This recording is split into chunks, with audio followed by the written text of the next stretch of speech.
Yelah, L2 lah. Yelah! Asal L je laju. Oi! 10 10?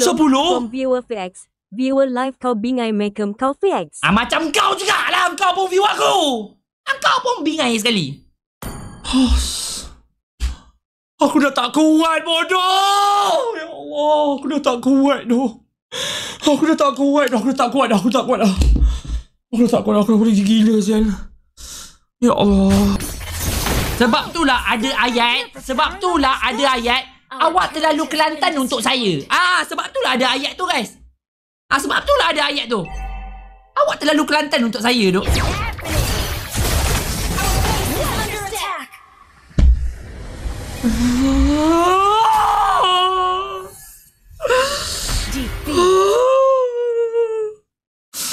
Aku dah gendong habis lah. Fanny 21k match tak boleh gendong aku. Enemy beriap. Dah lah dok. Hari ni memang hari. Sebab tu cakap hari ni hari apa Fik? Hari ni hari sial. Hari apa Fik? Hari sial. Boleh gila aku dok.